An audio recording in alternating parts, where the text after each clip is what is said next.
படம் வரும்போது எனக்கு சான்ஸ் இருந்துச்சு. என்ன ரவி இப்படி சொல்கிறேன், கண்டிப்பாக நான் சொல்கிறேன் அப்படின்னு நான் எவ்வளோ சொல்ல மாட்டேன். ஆமாம், யாருமே சொல்ல மாட்டாங்க. அவங்க பாட்டு நடிச்சு ஏறி போயிட்டே இருப்பாங்க. இந்த பொண்ணு எங்க வீட்டுக்கு வந்து வரதுக்கு முன்னாடி வேற ஒரு பொண்ணு வந்தா. இவ்வளவு மாதிரியே இருப்பா. ஒரு வாரம் கழிச்சு நான் செட்டில் மீட் பண்ண ஹாய் ஹவ் ஆர் யூ சொல்லி நேரம் போய் கட்டி பிடிச்சாங்க.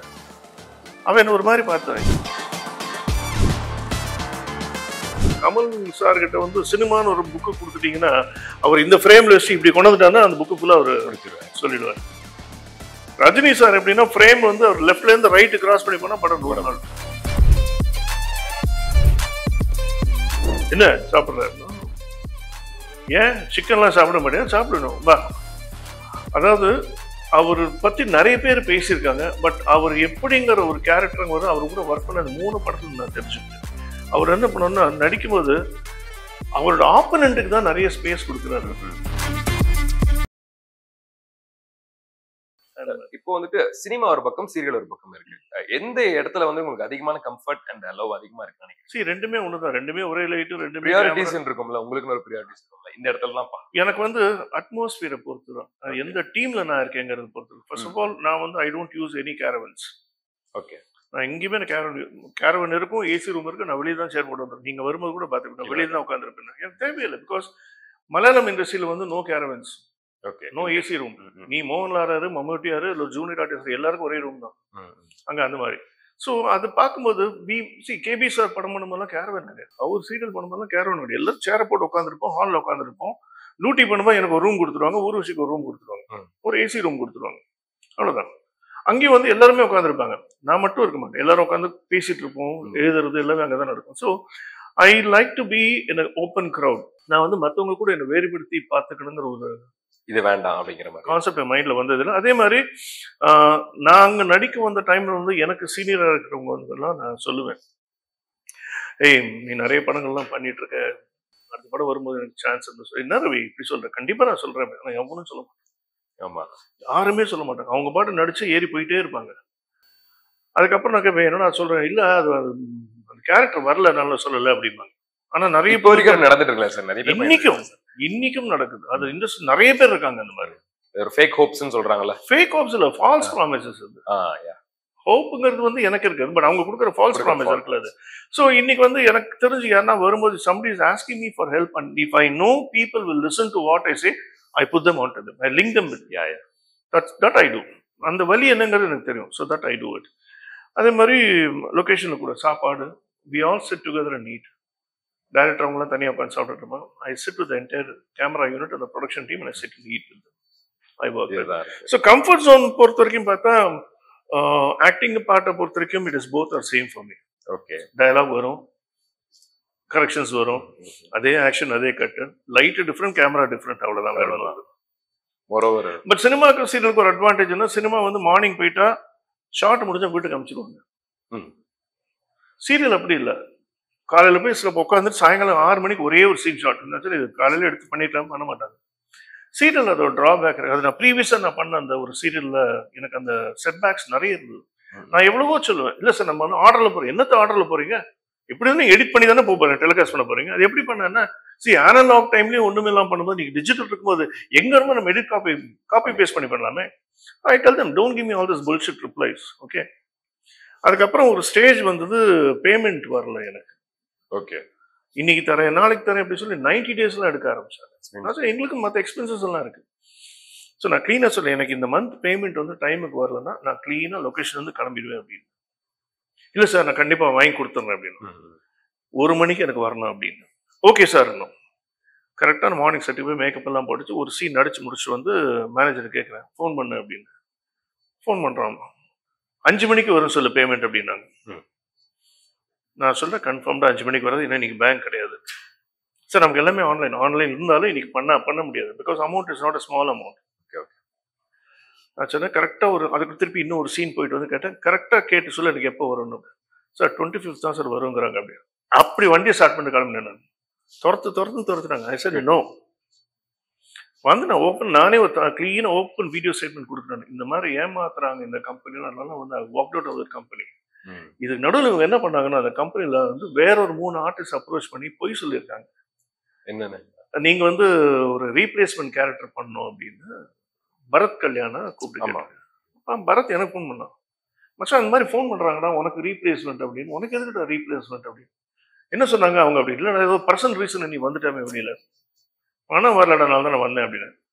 அப்படியே விஷயம் சொல்லி பரத் கட் பண்ணி ரிஷி ஃபோன் பண்றான். இதே கான்செப்ட். மச்சான் இல்லை பணம் வரல, மனு சிவாஜி கணேசன் சாரோட அண்ணன் பையன், அவனையும் அப்ரோச் பண்ணாங்க. அவனே எனக்கு ஃபோன் பண்ணான். நான் சொன்னேன் திஸ் இஸ் த கான்செப்ட், டைமுக்கு வராது, plus they treat you very badly இந்த கம்பெனி. அதாவது அந்த கம்பெனில ஏற்கனவே நிறைய சீரியல் பண்ணியிருக்கேன். It is fantastic company. நான் கம்பெனியை பிளேம் பண்ண மாட்டேன். ஆனா அங்க ஒருத்தன் இருக்கான், அவனுக்கு வந்து ஒரு ஆர்டிஸ்ட் எப்படி ட்ரீட் பண்ணுங்கிறது தெரியாது. அது மட்டும் ஒரு நாளைக்கு சீன் நான் ஷூட் பண்ணிருக்கும் போது எனக்கே ஒரு டவுட் வந்து ஒரு கேரக்டர் மேல. ஒரு ரோட்ல வந்து ஒரு பையன் வந்து ஒரு பேக்கை திருடிட்டு போறான் ஹீரோயின். அவன் வந்து எதுக்காக நீ திருடுன்னு கேட்டோம், நீ பணம் இல்லைனால தான் திருடுன்னு சொன்னா அவனுக்கு வந்து பணத்தை கொடுத்து அவனுக்கு வேலையும் போட்டு கொடுக்குறாரு. அவன் செய்யறான், மறுபடியும் வேற ஒரு கான்டென்ட்லாம் வரான், same thing happen, she does the same thing. அப்ப நாங்க அந்த கம்பெனில நாளுக்கு ஃபோன் பண்ணி கேட்டேன், இல்ல ரவி கதை பிரகாரம் வந்து சொந்தக்காரன் அவனுக்கு அப்படின்னு. சொந்தக்காரன் அப்படின்னா என் பையன் வந்து அவளுக்கு மாப்பிள்ளையா வருவான், என் பையன் தான் அவளுக்கு மாப்பிள்ளையா வராது, அப்ப எப்படி அவன் வருவான்? இல்ல இல்ல அது we are working on it. நான் சொன்னேன் if you don't know the subject you don't give me this lame excuses சொல்லி போனை கட் பண்ணிட்டேன். அவனாலதான் நான் அந்த சீன் விட்டு வெளியே வரதுக்கு காரணமே அந்த பர்சனால. பரத் ரெஃப்யூஸ் பண்ணிட்டான், ரிஷி ரெஃப்யூஸ் பண்ணா, மனோ பண்ண மாட்டேன். இப்போ வந்து வேற ஒரு நடிகர் பண்ணிட்டு இருக்காரு சொன்னேன். And nobody is happy with அந்த எனக்கு வைஃபா நடிச்ச கேரக்டர் சொல்றாங்க. அவரு என்னங்க அவர் வந்து 80 வயசு கிழமை இருக்கு, அவரை போய் எனக்கு ஹஸ்பண்டா போட்டு நடிக்க வைக்கிறீங்களா? எப்படி நான் இப்ப என்ன பண்ணிட்டாங்கன்னா அவங்க ரெண்டு பேரும் ஒன்னா வச்சு நடிக்க வைக்கிறது இல்ல, தனித்தனி ஷார்ட்டா பிரிச்சுக்கிறாங்க, ஆனா ஒன்னா இருக்கிற மாதிரி காட்டிக்கிறாங்க. அந்த மாதிரி இந்த மாதிரி இஷ்யூஸ் வந்துட்டு எதனால சார் நடக்குது? பேமெண்ட்லாம் ஃபிக்ஸ் பண்ணதுக்கு அப்புறம் தான் பண்றாங்க. பேமெண்ட் என்ன சொல்றேன், இந்த கம்பெனி எனக்கு இந்த ப்ராப்ளமே இருக்குல்ல. நான் 3 சீரியல் பண்ணியிருக்கேன் அவங்க கிட்ட. இந்த ஒரு சீரியல் தான் இந்த பிரச்சனை எல்லாருக்குமே. இந்த முதல்ல ஒரு டைரக்டர் ஜவஹர்னு ஒரு டைரக்டர், அவருக்கும் பேமெண்ட் போகல. எல்லா ஆர்டிஸ்டுக்குமே எல்லாம் யாருக்குமே டைமுக்கு போகாது. இல்ல என் பையனா நடிச்சு வந்து நின்னது காரணம் வந்து பேமெண்ட் தான். பட் அவன் வேற ஏதோ ஒரு எக்ஸ்கியூஸ்ல நின்றுட்டான். பட் அது வரைக்கும் எது உண்மைன்னு யாருக்கும் தெரியாது. பட் நான் ஓப்பனா சொல்லிட்டேன், எனக்கு வரல ஐம் ஜஸ்ட் வாக்கிங் அவுட். மத்தியானம் கரெக்டா 1 மணி பிரேக்கு முன்னாடி நான் கிளம்பிட்டேன். அந்த மாதிரி ஆச்சு. இப்போ ராடன் டிவியில் நான் ஒர்க் பண்ணிட்டு இருக்கேன் ஆன் த ஸ்பாட். இந்த டேட் இன்னைக்கு எனக்கு மெயின்டெனன்ஸ் கன்வீனியன்ஸும் வந்துடும், என் வண்டி யூஸ் பண்ண அதுக்கும் சீன் வந்துடும். அது மட்டும் இல்லை பேமெண்ட்ஸ் மந்த்லி டெய்லி அட்டண்டன்ஸ் மாதிரி கையெழுத்து போட்டுரும். கரெக்டாக அந்த 45 டேஸில் 4 மணிக்கு கிரெடிட்டாக இருக்கும் அக்கௌண்ட். அது கம்பெனி சார் அந்த மாதிரி இருக்கணும். சரி இப்படிப்பட்ட கம்பெனிஸ் வரும்போது தெரியுமா, நாளைக்கு எதனா அவங்களுக்கு ஒரு இது சரி ரவி இந்த மந்த்துக்கு ஒரு டிலே ஆகும்னா வீல் அக்ரி டு இட். ஏதோ ஒரு டீச்சிங் ப்ராப்ளம் இருக்கு சொல்லி நாங்கள் அக்ரி பண்ணி ஒர்க் பண்ணோம். பட் இது மாதிரி பொய் சொல்லிட்டு இன்னைக்கு வரும் நாளைக்கு வரும். அது மட்டும் இல்லை அவங்க ஃபோன் பண்ண எடுக்க மாட்டாங்க. யாருமே அந்த கப்பலில் ஃபோன் பண்ண எடுக்க மாட்டாங்க, ரெஸ்பாண்டே பண்ண மாட்டாங்க. அது எங்க எல்லா ஆர்டிஸ்டுமே அந்த ஒரு வருத்தம் இருக்கு. அப்புறம் எதுக்கு இந்த ஃபோன் நம்பர் ஷேர் பண்றாங்க? அவங்க வாட்ஸ்அப் மெசேஜ் அனுப்பிச்சா அதை பார்ப்பாங்க, but they will not respond. So அந்த மாதிரிலாம் நடக்கும். இது எதுன்னு அதே மாதிரி மலையாளம் இண்டஸ்ட்ரி மணிச்சித்திர தாழின்னு ஒரு படம் தான் சந்திரமுகியா வரும். அது அப்படியே திருப்பி ஏஷியா நெட்ல 7 ராத்திரிகள்னு பண்ணாங்க. ரஜினி ரோல் நான் பண்ணேன், வடிவேல் கேட்ட கலாபம் நனீஃப் பண்ணோம். அதாவது நாங்க நடிச்சதை பார்த்து நாங்களே பயந்துருக்கோம். அந்த அளவுக்கு எங்களை வேலை வாங்கி நாங்க வச்சிருக்காங்க அவங்க அந்த மாதிரி. பட் அவங்களோட timing it is totally different. Morning 6 மணிக்கு ஆரம்பிப்பாங்க, நைட்டு 2 மணிக்கு முடிப்பாங்க. நான் ஃபர்ஸ்ட் டே லேண்ட் ஆகும்போது 11 o'clock. ஸோ பிரேக் முடிச்சு நான் செட்டுக்கு போயிட்டு 10 ஆச்சு 11 ஆச்சு, பேக் பண்ணி அனுப்பிட்டாங்க. ரூம் வந்து படுத்து நெக்ஸ்ட் டே மார்னிங் 5:30 மணிக்கு பெல் அடிக்கும். யூஸ்வலாக காஃபி கொண்டு வந்துருப்பாங்க. நான் வெளியில வச்சுட்டு போயிட்டேன். சார் இல்லை சார் கார் வந்துட்டோம் அப்படின்னா 5 மணிக்கு என்னையா கார் சார் இவ்வளோ நினையான சார் வெளுப்பாங்காலத்து 6 மணிக்கு we start and we finish by 2 o'clock. Sir we can't work like that. We can work only from 9 to 9. Cut பண்ண டாக்டர் ஷர்மிளா வரா, சங்கீதா பாலன் வராங்க. நான் சொன்னேம்மா இதாண்டி பிரச்சனை இங்கே பார்த்துக்கோ அப்படின்னு. நாங்கள் எல்லாருமே கிளீனாக சொல்லிட்டோம். ஆனந்த் அவனும் அதில் ஒர்க் பண்ணோம். நாங்கள் எல்லாம் சொல்றோம் we can work only from 9 to 9, not beyond that. See, we are all front of the camera, you are behind the camera. அங்கே இன்னொன்று என்னன்னா டெலிவிஷன் சீட்டில் பொறுத்த வரைக்கும் இந்த மாதிரி ஒரு ட்ரீட்மெண்ட். ஆனால் சினிமா இண்டஸ்ட்ரி அப்படியே ஆப்போசிட். நீ வராத லொக்கேஷன் நீ ரூம்லேயே தூங்கு, ஷார்ட்டுக்கு 1 hour பிஃபோர் கார் அனுப்புறோம், வந்து நடிச்சு முடிச்சுதான் கிளம்பிட்டுங்கிறாங்க ரூமுக்கு. அங்கே அந்த மாதிரி. அதே மாதிரி payment also they very prompt. கொடுத்த டேட்ல டைம் 4 மணிக்கு அக்கௌண்ட்ல கேஷ் வந்துடும். டெய்லி பேமெண்ட் அங்கெல்லாம் சீரியல் மாதிரி தான். அது சினிமா வந்துடும் அங்கே அந்த மாதிரி தாங்க. ஏன்னா நீங்க சொல்றத வச்சு பார்க்கும்போது நிறைய ஆர்டிஸ்ட் வந்துட்டு பேமெண்ட் இஷ்யூனாலே அவங்க டேலண்ட்டை விட்டு வெளியே வர மாதிரியும் இல்லம்மா. என்ன தெரியுமா, வெளியில வரதை விட உங்களுக்கு ஒர்க் பண்ற ஒரு அந்த ஃபீலிங் இல்லாம போயிடும். சீரியல்ஸ்ல உங்களோட காஸ்டியூம்ஸ் தான் நீங்க யூஸ் பண்ணுவீங்க. எல்லா ஆர்டிஸ்டுமே அவங்களோட காஸ்டியூம்ஸ் தான் யூஸ் பண்ணுவாங்க. ஆமா, எல்லாருக்குமே அப்படிதான். ஏன்னா ரொம்ப கம்மியான பணம். ஃபர்ஸ்ட் ஆஃப் ஆல் காஸ்டியூம்ஸ் எல்லாம் வாங்கி கொடுக்குறாங்க, எவ்வளோன்னு வாங்கல. அதுவும் அதிகமா ஆனா கேர்ள்ஸுக்கு என்ன பண்றாங்கன்னா, அவங்களுக்கு ஒரு கான்செப்ட் இருக்கு, கடையில போய் பேசிடுறாங்க, கொலாப் மாதிரி பண்ணிக்கலாம். பண்ணிட்டு அந்த மாதிரி பண்ணிக்கிறாங்க. நம்ம அந்த மாதிரிலாம் பண்ண முடியாது. இப்போ நான் வந்துட்டு சில போட்டோஸ் எல்லாம் காமிக்கிறேன். அந்த போட்டோஸ்ல இருக்கிற நபர்களை பத்தி ஃபியூ வேர்ட்ஸ் உங்களுக்கு. ஷூர், கண்டிப்பா. எனக்கு தெரிஞ்சவங்களா, நான் ஒர்க் பண்ணவங்களா? எல்லாருமே சார் உங்களுக்கு தெரிஞ்சவங்க தான் சார் இருப்பாங்க. இப்போ நீங்க ஒர்க் பண்றவங்க வச்சு தான் நான் சொல்ல போறேன். ஃபர்ஸ்ட் ரேஷ்மா, என்னோட பொண்ணு. அவங்க வந்து she is very good dancer. And ஆரம்பத்தில் வந்து என்ன ஆச்சுன்னா, இந்த பொண்ணு எங்க வீட்டுக்கு வந்து வரதுக்கு முன்னாடி வேற ஒரு பொண்ணு வந்தா, இவ்வளவு மாதிரியே இருப்பா. ஒரு வாரம் கழிச்சு நான் செட்டில் மீட் பண்ண, ஹாய் ஹவ் ஆர் யூ சொல்லி நேரா போய் கட்டி பிடிச்சாங்க. அவன் என்ன ஒரு மாதிரி பார்த்தா, என்ன மறந்துட்டேன் எதுங்க, ஏன் நான் இதான ஆദ്യം காணுது சார். அப்ப அந்த சார் அது ஞானம் இல்லை அப்படின்னா, இவ்வளவு மாதிரி இருந்திருக்கான் அந்த பொண்ணு.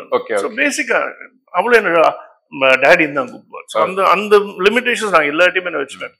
அந்த மாதிரி நாங்கள் 2 பேரும் பழக ஆரம்பித்தோம். ஃபென்டாஸ்டிக் கேர்ள், ரொம்ப ஓப்பனாக பேசுகிற பொண்ணு and soft spoken. She was very good dancer and very good artist. அதாவது ஒரு சீனை வந்து இந்த பொண்ணு எப்படின்னா, அவள் கண்ணிலே நிறைய எக்ஸ்பிரஷன்ஸ் வரும். டயலாக் இருக்கணும்னு அவசியம், டயலாக் இருக்கட்டாலும் இல்லாட்டாலும் நாங்கள் பேசி, அவள் வந்து எப்படின்னா என்னோட ஒய்ஃபோட ஃபர்ஸ்ட் டாட்டர். எனக்கு தெரியாது, என் ஒய்ஃபுக்கும் தெரியாது. ஆனால் அவளுக்கு தெரியும் என்னோட ஒய்ஃப் தான் அம்மா அப்படின்னு. இதுல இன்னொரு பொண்ணு இருக்கு, அவ வந்து எனக்கு என் ஒய்ஃபுக்கு பிறந்த பொண்ணு. So nobody knows that, but the audience knows she is my wife's first daughter. So அந்த டயலாக் எல்லாம் போகும்போது அவ கண்ணில் ஒரு எக்ஸ்பிரஷன்ஸ் வரும். அது மட்டும் இல்லை, நான் வந்து அன்னைக்கு ஆன்லைன்ல பார்க்கும்போது அவளும் என் ஒய்ஃப் உட்காந்து பேசுற ஒரு கான்செப்ட் இருக்கு. என் ஒய்ஃப் வந்து அவகிட்ட ஒரு விஷயத்த சொல்றா, அவளுக்கு அது பிடிக்கலன்னா அவளை ஏற்கனவே ஒரு பையன் லவ் பண்ணிருக்கான், அந்த பையனை தான் நான் என் பொண்ணை கல்யாணம் பண்ணி வைக்கிறத கூட்டு போறேன். ஸோ இந்த கான்செப்டை இவகிட்ட சொல்லி நீ தான் புரிய வைக்கணும் போது, அவ தெரிஞ்சு பண்ணலாம் தெரியாம பண்ணலாம் தெரியல, அது ஒரு வைட் ஃப்ரேம் வந்து அவ காலில் பார்த்துட்டாரு. அந்த டேபிள் கடியில் அவ கால் தெரிஞ்சது, அந்த எக்ஸ்பிரஷன் அவ காலில் காமிச்சிட்டு இருந்தா. இதை நான் எப்படி நான் எக்ஸ்பிளைன் பண்ணுவேன், எப்படி நான் ஒத்துப்பேங்கிற நான் அவளுக்கு பின் பாயிண்ட் பண்ணேன். அது நீ நோட்டீஸ் பண்ணியா பண்ண தெரியல, but that's a perfect thing what it is. So அதெல்லாம் வந்து அந்த பொண்ணுக்கு ரொம்ப ஹாப்பி ஷேஸ். அடுத்தது அருண் வந்து நான் ஒரு சீரியல் பார்த்தேன், கிட்டத்தட்ட ஒரு 12 வருஷத்துக்கு முன்னாடி ஒரு சீரியல் பார்த்தேன். சித்தியா சார்? சித்தியா ராதிகா சீரியல் இல்லை, அதுக்கப்புறம் I think some other serial I saw him. நான் மேனேஜர்கிட்ட ஃபோன் பண்ணி அவரோட நம்பர் வாங்கி ஐ wished him. ஓகே, இது 12 years back ஐ wished him. அதுக்கப்புறம் நான் பார்க்கவே இல்லை. இதுல தான் நான் அவரை மீட் பண்றேன். அருண் அவரை மீட் பண்ணும்போது நான் சொன்னேன், boss I am seeing after 12 years. Remember I was the first person to call him sir அப்படின்னு ஒன்று. அவரும் அதே மாதிரி, he is also a very nice guy, open hearted guy, and he is loud in the sense ஒரு jolly guy. டக்குனு adapt ஆகும். ஆமா, அந்த மாதிரி ஒரு character. Very nice. he is also a very good artist. and the next person வந்து Venkat. S, Venkat தான் வந்து என் பொண்ணுக்கு பையனை கேட்டு நாங்க போறோம். ஆனா Venkat is already in love with Reshma. So இது ஒரு ட்ரையாங்குலர் கான்செப்ட் போயிட்டு இருக்கு. அண்ட் அவருக்கு வெங்கட்டுக்கு எனக்கு நிறைய காம்பினேஷன்ஸ் வரல, ஒரே ஒரு காம்பினேஷன் தான் வந்தது, ஒரு கோயில்ல ஒரு சீன் வந்தது, அவ்வளவுதான். அதுக்கப்புறம் இந்த வீட்டில் தான் மீட் பண்றேன். Is also very jolly guy, very nice guy, soft spoken. அந்த இந்த டீம் எல்லாருமே அப்படிதான் இருக்காங்க. ஆமா. the next person Ashwini. Yeah, she is a Bangalore girl. அவங்களுக்கும் எனக்கு அதே மாதிரி காம்பினேஷன் வரல, பட் நாங்க வந்து ஒரு நாளைக்கு லஞ்ச் ஒன்னா பேச ஆரம்பிச்சோம். அதுல வந்து நான் ஒரு சின்ன ஒரு ட்ரிக் ஒன்று பண்ணேன். அவளுக்கு வந்து ஷாக் ஆகி சேர் எல்லாம் ஒட்டி குதிச்சுட்டாவ. அதுக்கப்புறம் நான் இதுதான் இப்படிதான் ஆச்சு, இவ்வளவுதானே அப்படின்ட்டு she came back to the normal thing. அவளும் she is such a sweet girl she is. Super. and இவங்க பத்தி நிறைய சொல்லிட்டீங்க. தாரிணி அதான் என்னோட ஃபர்ஸ்ட் சீரியல் லவ். அவதான். Okay, very nice girl, very nice girl. அதான் சொல்றேன், இவ்வளவு வருஷம் நாங்க கழிச்சு மீட் பண்ணதுக்கு அப்புறமும் அந்த நாங்க ஃபர்ஸ்ட் டே எப்படி பழகினோமோ அதே தான் இன்னைக்கும். நான் ரொம்ப கடுமையா எப்படா லூஸ் அப்படின்பா. இந்த அளவுக்கு she has got the rights on me. Okay. and கண்டிப்பா இவரை பத்தி சொல்லணும்னா குருஜி தான். இந்த போட்டோக்கு பின்னாடி என்ன ரகசியம் சார்? இந்த போட்டோ அன்னைக்கு என்ன ஆச்சு? அது ஒண்ணுமே இல்லை, அந்த போட்டோ வந்து அவரோட டிஸ்பிளே. ரேண்டமா மீட் பண்ணீங்களா இல்ல என்ன ஸ்பெஷல்? அதான் சொல்றேன், கலாட்டா பண்ணுமா என்னதான் கூப்பிட்டாரு. அன்னைக்கு என்ன ஆச்சுன்னா, ஒரு ஹெட் மசாஜ் ஒன்று இருக்கு, ஒரு கம்பியில் வந்து 4-5 முள்ளு மாதிரி இருக்கும், அதை வச்சு பண்ணிட்டே இருக்கலாம். ரொம்ப கடுப்புல இருக்கும்போது நான் சொன்னேன், சார் உங்களுக்கு ஒரு விஷயம் கொண்டு வந்திருக்கேன், நீங்க அது ட்ரை பண்றீங்களா அப்படி? நீ என்ன சொல்லி தொலை முதல்ல, பண்றீங்களா சொல்லுங்க, நான் கொண்டு வரேன் அப்படின்னு. சரி எடுத்துட்டு வா அப்படின்னு சொல்லும் போது நான் கீழே போய் கார்ல வச்சு அவருக்கு அது பண்ணி முடிச்சதுக்கு அப்புறம் உட்காந்து பேசுறேன். அப்போ இந்த செஷனை நான் முடிக்கிறதுக்கு முன்னாடி ஒரு சின்ன இது இப்ப பாத்தீங்கன்னா ரீரிலீஸ்ன்னு சொல்லிட்டு நிறைய படங்கள்ல பண்ணிக்கிட்டு இருக்காங்க. பழைய படங்கள்லாம் எடுத்து இப்ப போட்டுட்டு இருக்காங்க. நான் ஒரு நபர்கள் பேர்லாம் சொல்றேன். இவங்களோட படம் இப்ப நான் போட்டா போய் பார்ப்பேன் அப்படிங்கிற மாதிரி நீங்க யாரெல்லாம் சொல்லுங்க? ஃபர்ஸ்ட் ரஜினிகாந்த் அவர்கள். என்னோட ஃபேவரட் வந்து நான் இன்னைக்கும் சொல்லுவேன், முள்ளும் மலரும், 6ல் இருந்து 60 வரை. நான் கிட்டத்தட்ட அந்த படத்தை ஒரு 18 வாட்டி பார்த்துருப்பேன். Such a wonderful. என்னன்னா ரஜினி சாரோட ஆக்டிங் வந்து கிட்டத்தட்ட அதுல அவர் முழுமையா கொடுத்திருப்பாரு. தில்லுமுல்லு மேட்டர், கண்டிப்பா உங்களுக்கு தில்லுமுல்லு மேட்டர். அதுக்கப்புறம் முள்ளு மலரும் ஃபர்ஸ்ட், அதுக்கப்புறம் 6ல் இருந்து 60 வரை ராகவேந்திரா. தில்லுமுல்லு ஆஃப்கோர்ஸ் அது வந்து any time you can watch that film. Next வந்து கமல்ஹாசன் அவர்களோட ரீ ரிலீஸ் படம்னா கமலோட இது படம் பார்த்தீங்கன்னா I prefer his first film சொல்லத்தான் நினைக்கிறேன் ஐ ப்ரிஃபர். அப்புறமா அபூர்வ ராகங்கள், அவரும் ஸ்ரீ வித்யாமாவும் தேவோட ஸ்கோர் லைக் எனிதிங். தென் இருக்கவே இருக்கு அபூர்வ சகோதரர்கள், பஞ்சதந்திரம். கமல் சார் படத்தை பொறுத்த வரைக்கும் அவர் நடிச்ச எல்லா படங்களுமே வந்து you can watch it any time for that matter. ஏன்னா அவருக்குன்னு ஒரு செட் ஆஃப் ஃபேன்ஸ் இருக்கு, ரஜினி சாருக்கு ஒரு செட் ஆஃப் ஃபேன்ஸ் இருக்கு.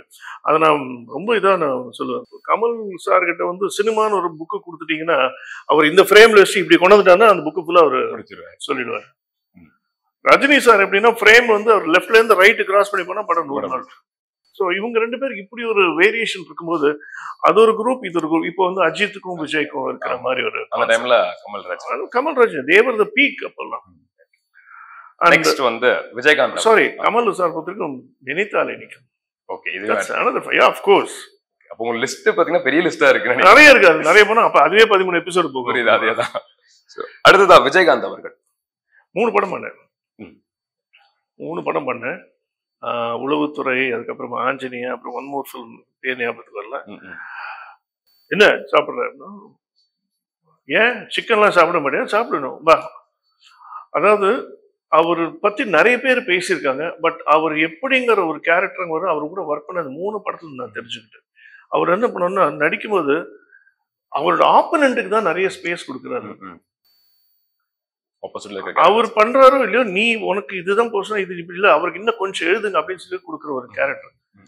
இஸ் வெரி குட் அஸ்ட்ராலஜர், பெரிய அஸ்ட்ராலஜர் அந்த மனுஷன். அவர் வந்து சில விஷயங்கள்லாம் எனக்கு சொல்லி அதே மாதிரி நடந்திருக்கு.